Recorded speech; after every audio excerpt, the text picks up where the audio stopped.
إن الحمد لله نحمده ونستعينه ونستهديه ونستغفره ونعوذ بالله تعالى من شرور أنفسنا ومن سيئات أعمالنا. إنه من يهده الله تعالى فلا مضل له ومن يضلل فلا هادي له، وأشهد أن لا إله إلا الله وحده لا شريك له، وأشهد أن محمدا عبده ورسوله. يا أيها الذين آمنوا اتقوا الله حق تقاته ولا تموتن إلا وأنتم مسلمون. يا أيها الناس اتقوا ربكم الذي خلقكم من نفس واحدة وخلق منها زوجها وبث منهما رجالا كثيرا ونساء، واتقوا الله الذي تساءلون به والأرحام إن الله كان عليكم رقيبا. يا أيها الذين آمنوا اتقوا الله وقولوا قولا سديدا يصلح لكم أعمالكم ويغفر لكم ذنوبكم، ومن يطع الله ورسوله فقد فاز فوزا عظيما.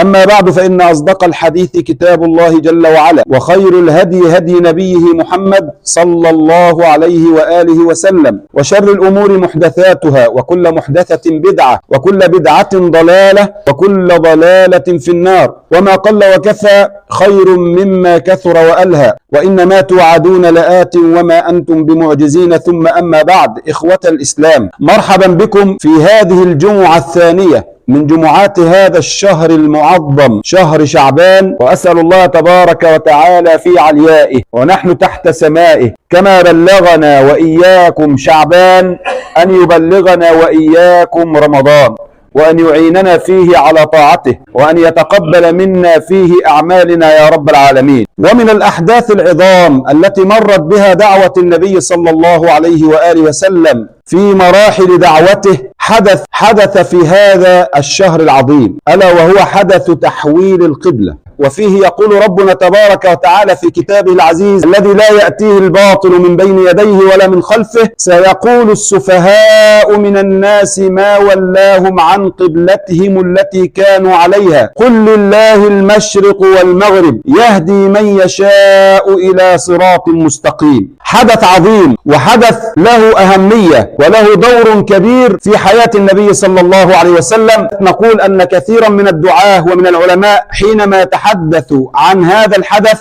لا يؤرخ له، بل يتحدث عن جانب ويترك جوانب. ولذلك حتى ينتظم حديثي تحت هذا الحدث أستطيع أن أجمله في عناصر. العنصر الأول هو تأريخ الحدث. العنصر الثاني وهو موقف اليهود ومشركو العرب من النبي صلى الله عليه وسلم حال وقوع هذا الحدث قبله وبعده، حتى نعلم كيف أن هذا الحدث حدث مهم جدا وحدث خطير. المسألة مش مسألة إن كان بيصلي البيت المقدس وبعدين راح مصلي الكعبة، عندنا احنا هنا بسيطة وسهلة، لكن هذا الحدث حدث عظيم في حياة النبي صلى الله عليه وسلم. العنصر الثالث كيف تولى الله تبارك وتعالى بنفسه الرد على اليهود والرد على مشركو العرب حينما قالوا ما ولاهم عن قبلتهم التي كانوا عليها. من الذي تولى الرد عليهم؟ حين تقف في هذا الرد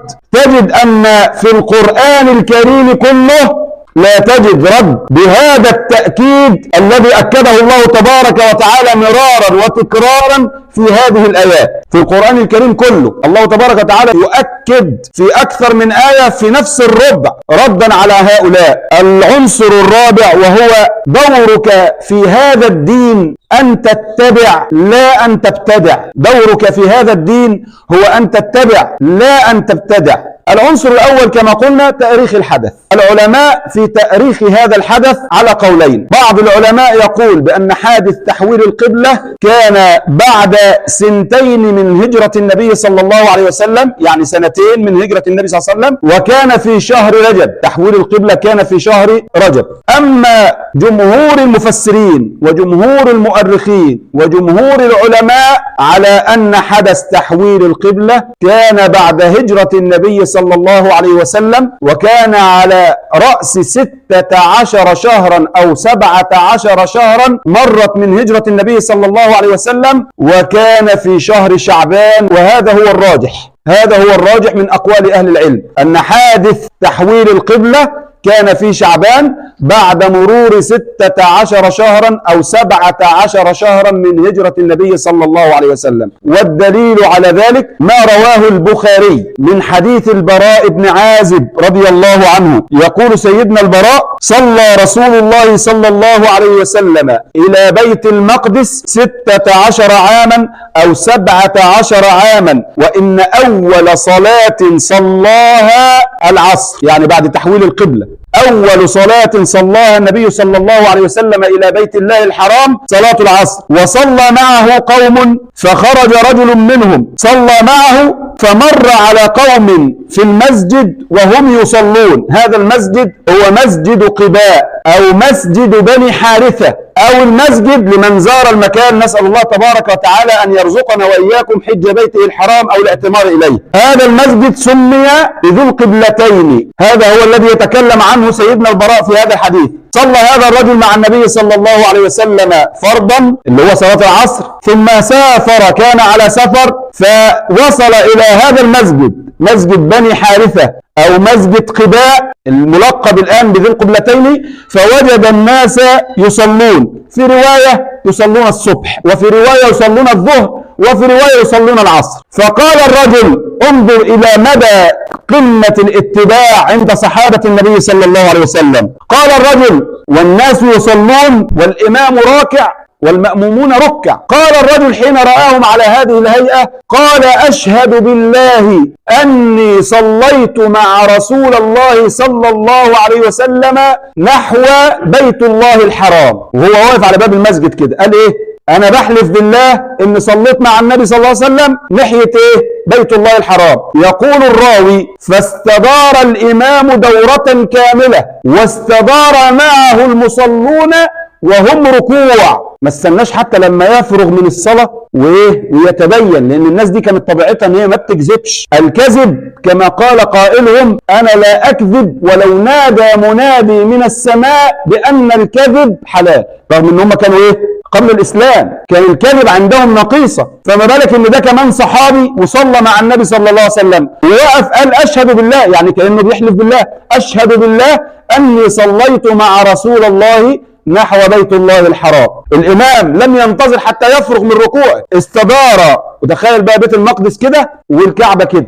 استدار دورة كاملة. يقول راوي الحديث: حتى جاء الإمام بدورته مكان النساء واستدار النساء بدورتهم مكان الإمام. احنا في الصفوف العادية المفترض الإمام بعده الرجال وبعد الرجال النساء. فلما جاءهم الأمر استدار الإمام دورة كاملة واستدار معه الصحابة المصلون حتى جاء الإمام مكان النساء وجاءت النساء مكان الإمام قبل أن يفرغوا من الصلاة. ده سرعة تلبية وسرعة اتباع وسرعة امتثال للأمر. مجرد ان واحد قال لهم أشهد بالله ان النبي صلى الله عليه وسلم صلى البيت الله الحرام، يلا خلاص مش هناقش، مش هشغل عقلي كما يحصل الآن وكما يحدث الآن من سفهاء عصرنا. إذا كلمته في أمر من أمور الدين يناقشك بعقله الذي لا علم فيه من قبل الشرع. الشاهد أن هذا دليل على أن حادثة تحويل القبلة كانت بعد هجرة النبي صلى الله عليه وسلم ب16 شهر أو ب17 شهر، وكان تحويلها في شهر شعبان. ندخل على الآيات ونشوف ربنا سبحانه وتعالى كيف تولى الرد بنفسه نيابة عن نبيه صلى الله عليه وسلم على هؤلاء السفهاء الذين اتخذوا حادث تحويل القبلة لبانة يتمدغون بها ليسقطوا بها دعوة النبي صلى الله عليه وسلم. فاليهود متخصصون في الطعن في الدين، متخصصون في إسقاط الرموز، وأكبر رمز في هذا الدين هو من؟ هو رسول الله صلى الله عليه وسلم. لقد كان لكم في رسول الله أسوة حسنة. أنا لما أسقط الرمز وأقول أهو كان بيصلي النهارده هنا والنهارده بيصلي في الناحيه الثانيه، انا لما بسقط الرمز المقصود ان انا اسقط الدين، ده المقصود. فارادوا بذلك النبي صلى الله عليه وسلم واخذوا هذا الحدث لبانه يتشبقون بها حتى يشككوا المسلمين في دينهم ويشككوا الاتباع للنبي صلى الله عليه وسلم في رسولهم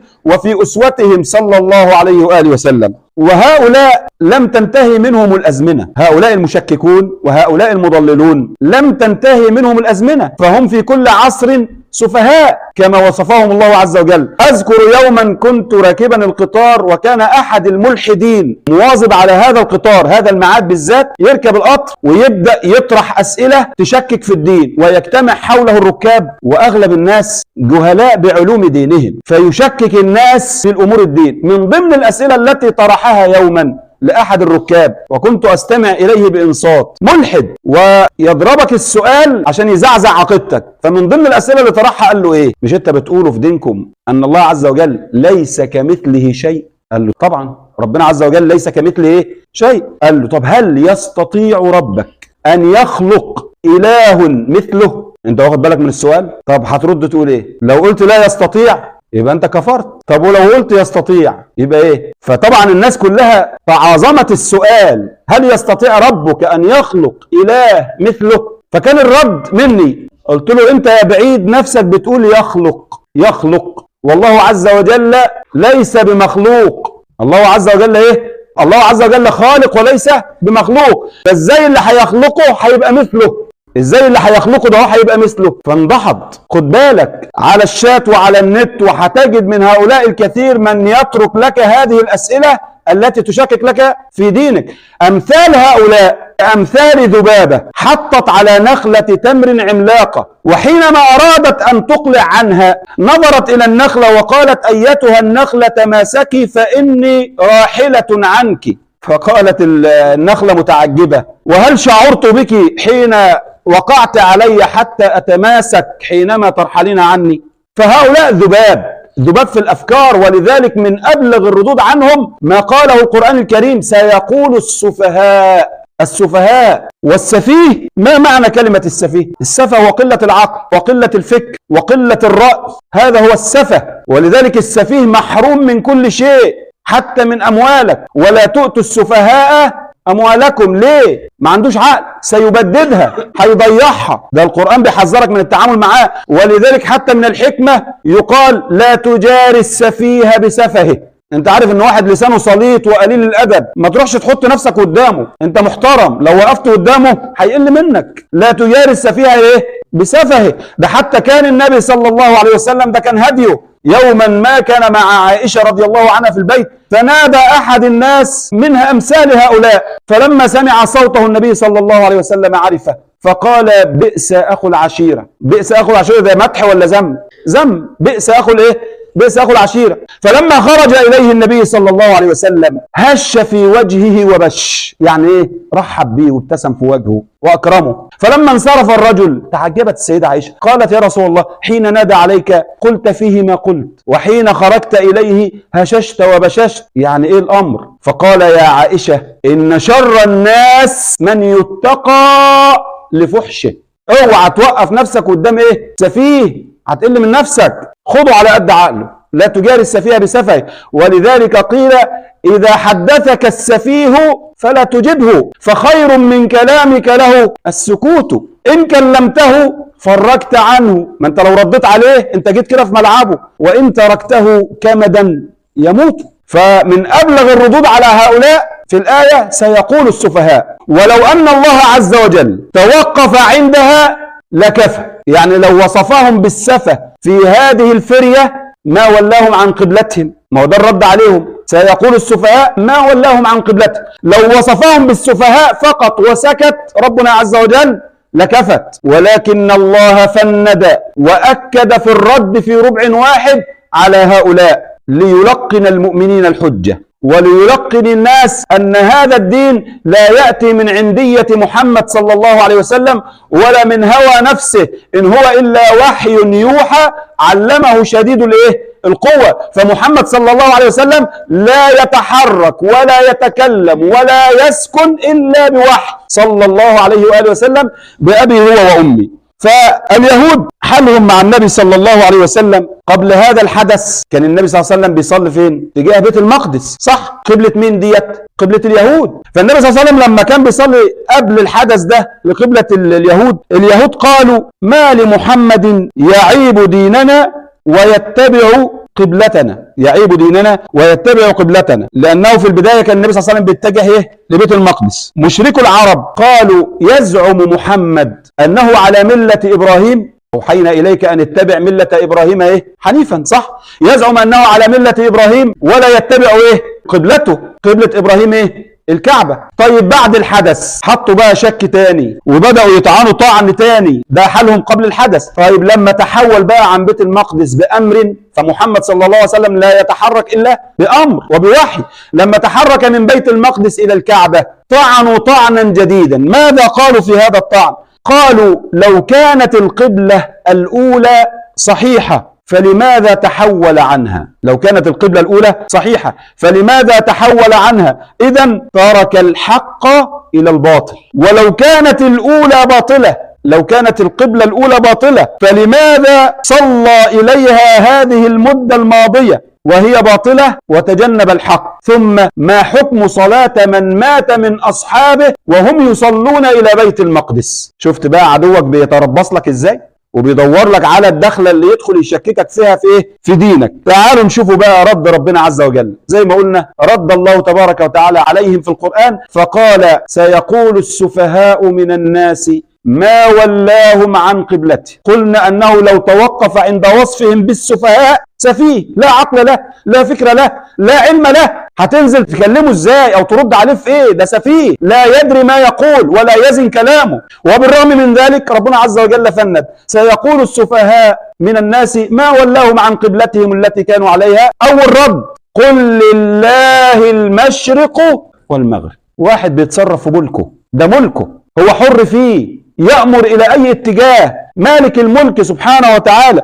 قل لله المشرق والمغرب يهدي من يشاء إلى صراط مستقيم وكذلك جعلناكم أمة وسطا لتكونوا شهداء على الناس ويكون الرسول عليكم شهيدا. طيب الحكمة في الآية وما جعلنا القبلة التي كنت عليها إلا، ده السبب بقى، لنعلم من يتبع الرسول ممن ينقلب على عقبيه وإن كانت لكبيرة إلا على الذين هدى الله. صح؟ يبقى كانت العلة والحكمة والسبب في أن ربنا عز وجل في ليلة الإسراء والمعراج يفرض على النبي صلى الله عليه وسلم الصلاة ويوجهه فيها إلى بيت المقدس. وكان حينها النبي صلى الله عليه وسلم إذا أراد الصلاة كان يصلي وهو في مكة، فكان يجعل الكعبة بينه وبين بيت المقدس، لأن هناك في الكعبة أنت مش بتاخد شطر كده، شطر الأرض، وده هنفسرها لما نوصل لكلمة الشطر. لا، ده أنت في الكعبة بتدور حول الكعبة في إيه؟ في قبلتك. فكان النبي صلى الله عليه وسلم يتحرى ان هو يجعل الكعبة بينه وبين بيت المقدس، لانه كان يحب، قلبه صلى الله عليه وسلم يريد ان تكون قبلته قبلة ابراهيم عليه السلام، فكان يجعلها بينه وبين بيت المقدس، فكان بهذا ينفذ امر الله تبارك وتعالى في اتجاه بيت المقدس وفي نفس الوقت الكعبة قدامه. فلما هاجر إلى المدينة استحال عليه أن يجمع بين القبلتين، فكان النبي صلى الله عليه وسلم يقلب وجهه والقرآن الكريم يصف هذا الوصف: قد نرى تقلب وجهك في السماء. انت عارف يعني ايه وجهه كده من شدة الإلحاح والرجاء من الله عز وجل، لكنه لم يطلبها النبي صلى الله عليه وسلم. وكأن الله عز وجل في هذه الآية يقول نحن نعلم ما تريد يا محمد صلى الله عليه وسلم، قد نرى تقلب وجهك في السماء فلنولينك قبلة ترضاها. من الذي أخبر الله عز وجل بما في قلب النبي صلى الله عليه وسلم، رغم أن النبي صلى الله عليه وسلم لم يدعو بذلك ولم يطلب ذلك؟ النبي صلى الله عليه وسلم راضي بأمر الله، منفذ لأمر الله تبارك وتعالى. يبقى أول بند في رد الله تبارك وتعالى عليهم: قل لله المشرق والمغرب. ده ملكه، هو حر فيه، يأمر فيه كما يشاء وفي أي اتجاه شاء. ده أول رد. الرد الثاني في نفس الربع، الله عز وجل يقول: قد نرى تقلب وجهك في السماء فلنولينك قبلة ترضاها فول وجهك شطر المسجد الحرام وحيث ما كنتم فولوا وجوهكم شطره وإن الذين أوتوا الكتاب لا يعلمون أنه الحق من ربهم وما الله بغافل عما يعملون. ادي ايتين. الثالثة الله عز وجل يقول: ومن حيث خرجت فول وجهك شطر المسجد الحرام وحيث ما كنتم. تأكيد، كل ده تأكيد على ان اللي امره بالاتجاه إلى بيت الله الحرام مين؟ الله عز وجل. وحيثما كنتم فولوا وجوهكم شطرة لئلا يكون للناس عليكم حجة إلا الذين ظلموا منهم فلا تخشوهم واخشوني. صح؟ يبقى كل ده تأكيد في الآيات، مع إن كان يكفينا من الآيات فقط أن الله عز وجل يصفهم بالسفة، كان يكفي هذا في الرب.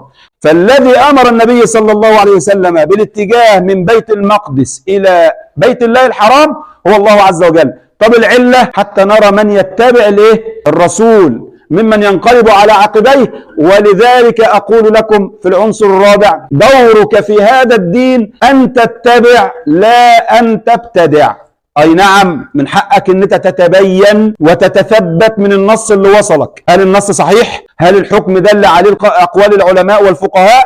وتسأل. إذا ما كانش عندك ملكة طالب العلم لكن أنت تسأل من تثق فيه من العلماء حتى تتثبت قبل الفعل. لكن لو ثبت عندك النص ليس لك أن تعمل عقلك. ليه أمسح على ظهر الخف مش على البطن مع أن الرجل هي اللي بتمشي على الأرض من الباطن؟ ما تشغلش دماغك. ليه لما الذبابة تقع في الإناء أغمسها؟ ما تشغلش دماغك، شغل النص عشان ترتاح. دورك أن أنت تتبع لا أن تبتدع. ونرى ذلك كان واضحا في حال المسلمين الذين صلوا في هذا المسجد حين وصلهم الأمر بأنه قال: أشهد بالله أني صليت مع رسول الله إلى بيت الله الحرام. لم ينتظروا حتى ينتهوا لأنهم واثقون في هذا الرجل من صوته، يعرفونه، ثبت عندهم الأمر. استداروا وهم في الصلاة، وهذا هو قمة الامتثال لأمر رسول الله صلى الله عليه وسلم. نسأل الله تبارك وتعالى وللحديث بقية أن يرزقنا وإياكم حسن الامتثال والاتباع لنبينا محمد صلى الله عليه وسلم.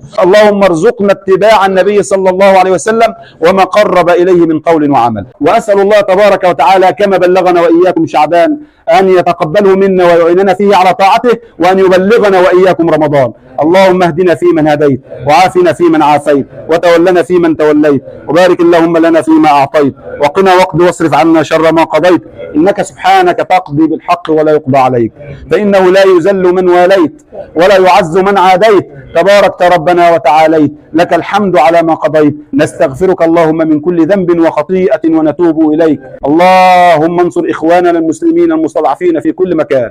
اللهم انصر إخواننا المسلمين المستضعفين في كل مكان. اللهم انصرهم نصرا مؤزرا. اللهم وحد صفهم وألف بين قلوبهم وقلوب قادتهم. اللهم صوب رميهم، اللهم صوب رميهم، اللهم صوب رميهم. اللهم أطعم الجياع منهم، واسق العطاش منهم، واكسل العرايا منهم، وأعنهم على الجهاد في سبيلك في الصيام يا رب العالمين. اللهم عليك بعدوهم، اللهم خذهم أخذ عزيز مقتدر، اللهم خذهم أخذ عزيز مقتدر، واجعل في أخذهم عبرة لمن يعتبر. اللهم عليك بهم يا رب العالمين فإنهم لا يعجزونك. اللهم لا تجعل لهم في سمائك طائرة إلا أسقطتها، ولا في بحرك سفينة إلا أغرقتها، ولا على أرضك سرية ولا كتيبة ولا مركبة إلا دمرتها بقدرتك يا أرحم الراحمين. أقول قولي هذا وما كان فيه من توفيق وسداد فمن الله وحده، وما كان فيه من خطأ أو زلل أو نسيان فمني ومن الشيطان، وأعوذ بالله أن أكون جسرا تعبرون به للجنة والقبي في النار. وأقم الصلاة. إذا عجبك الفيديو ما تنساش تعمل لايك وشير وسبسكرايب، والسلام عليكم ورحمة الله وبركاته.